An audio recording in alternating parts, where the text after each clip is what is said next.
Hello everyone, আজকে রান্না করব হচ্ছে সোনালী মুরগির তরকারি। তো আপনাদের সাথে দেশি মুরগি তারপরে ব্রয়লার মুরগি সব রান্নাই শেয়ার করেছি, কিন্তু সোনালী মুরগি রান্নাটা শেয়ার করি নাই। তো যাই হোক, আমি এখন এই রান্নাটা শুরু করে দিব। এই জন্য এখানে পেঁয়াজ কুচি কুচি করে কেটে নিয়েছি এবং বড় বড় সাইজের 3টা রসুন নিয়েছি। তো এখন কড়াইতে দিয়ে দিলাম পরিমাণ মতো সয়াবিন তেল। এখন দিয়ে দিব 2টার মতো তেজপাতা এবং দিব হচ্ছে গোটা জিরা। তো শুকনো উপকরণগুলো দিয়া ভালো মতো একটু আমি ভেজে নিব। তো ভাজা হয়ে গিয়েছে, এখন আমি পেঁয়াজ কুচিগুলো দিয়ে দিলাম। আরেকটা কথা, ওইখানে বলতে পারেন যে এরকম বড় বড় করে রসুন রেখেছি কেন, এগুলো আমি আস্ত রসুন দিব। আর আমরা আস্ত রসুন খেতে খুবই পছন্দ করি, তাছাড়া আপনারা চাইলেও দিতে পারেন, খুবই ভালো লাগবে আশা করি।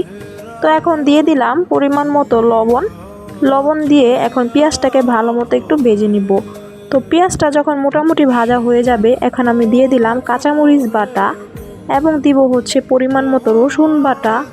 লাস্টে দিব হচ্ছে পরিমাণ মতো আদা বাটা। আর আদা বাটা আর রসুন বাটার পরিমাণটা সেম সেম রাখারই চেষ্টা করবেন। তারপর এখন মশলাটাকে ভালো মতো একটু কষিয়ে নিব।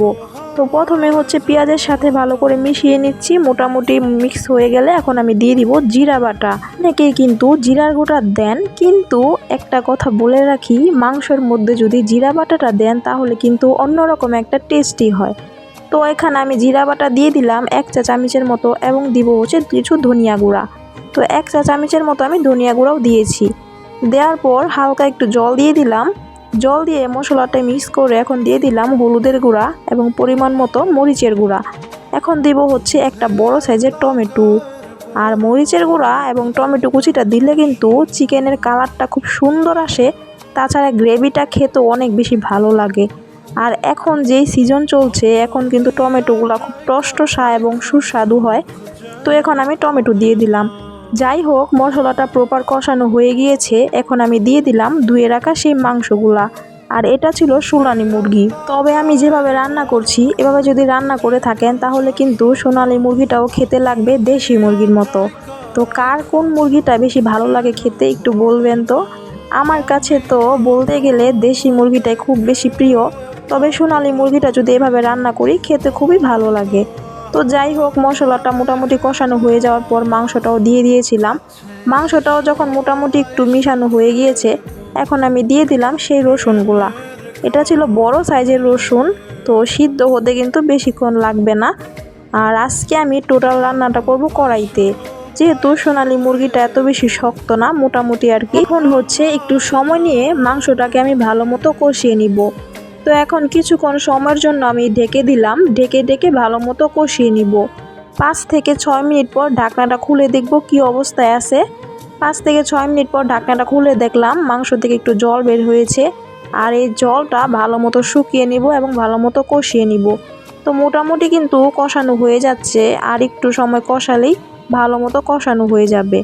তো যখন ফাইনালি কষানো হয়ে যাচ্ছিল, তার একটু আগে আমি দিয়ে দিলাম গোলমরিচ বাটা। আর এইখানে ছিল কালো গোলমরিচ বাটা। কেউ কেউ চাইলে আবার সাদা গোলমরিচ বাটাও দিতে পারেন, তবে আমার মতে কালো গোলমরিচ বাটা দিলে খুবই ভালো লাগবে। তো মাংস কিন্তু কষানো হয়ে গিয়েছে, এই ফাঁকে আমি আবার একটু টেস্ট করে দেখেছিলাম যে সব ঠিকঠাক আছে কিনা। তবে মাংসটা কিন্তু তখনই পারফেক্ট হয়ে গিয়েছিল, খেতে খুবই সুস্বাদু হয়েছিল। আমার মতে ঝোল দেওয়ার আর প্রয়োজন ছিল না, তবে যেহেতু এটা তরকারি রান্না করা হবে, এজন্য তো একটু ঝোল দিতেই লাগে। তো যাই হোক, কষানো হয়ে গিয়েছে, এখন ঝোলের জন্য পরিমাণ মতো জল দিয়ে দেওয়া হলো। আর এইখানে যদি কেউ পাতলা ঝোল খেতে চান তবে পাতলা ঝোলটাই দিবেন। আর যদি চান যে না মিডিয়াম আকারে ঝোল দিবেন, তাহলে একটু মিডিয়াম আকারে ঝোলটা দিবেন, যার যার ইচ্ছা মতো। এইখানে ঝোলটাকে এখন ভালো মতো আমি ফুটিয়ে নিব। আর আজকে আমি রান্না করব একটু হালকা ঘনত্ব রেখে, একটু ঘন ঘন করে চিকেনটা রান্না করব। যেহেতু দেশি মুরগিটা কিন্তু একটু ঝোল ঝোল ভালো লাগে, আর সোনালী মুরগিটা কিন্তু এত ঝোল রাখলে আবার ভালো লাগে না, এই জন্য আমি একটু মিডিয়ামই ঝোলটা রাখবো। তো যখন ঝোলটা ভালো মতো ফুটে গিয়েছে, এখন আমি দিয়ে দিলাম গরম মশলা বাটা। আর লাস্ট পর্যায়ে গরম মশলা বাটা দিলে একেবারে মাংসর ফ্লেভারটা যা সুন্দর বের হয় না, কি আর বলবো। চাইলে এখানে আবার হালকা একটু জিরার গুঁড়ো দিতে পারেন, যেহেতু আমি জিরা বাটা দিয়েছি ওই জন্য আর দিলাম না। আপনারা চাইলে জাস্ট ফ্লেভারের জন্য হালকা একটু দিতে পারেন, তবে জিরা বাটাটা দেওয়ার চেষ্টা করবেন। তো ঝোলটা কিন্তু সুন্দর মতো শুকিয়ে গিয়েছে। তাছাড়া ফুটেও গিয়েছে আর মাংস তো আগেই সিদ্ধ হয়ে গিয়েছে। এখন আমি নামিয়ে নিলাম।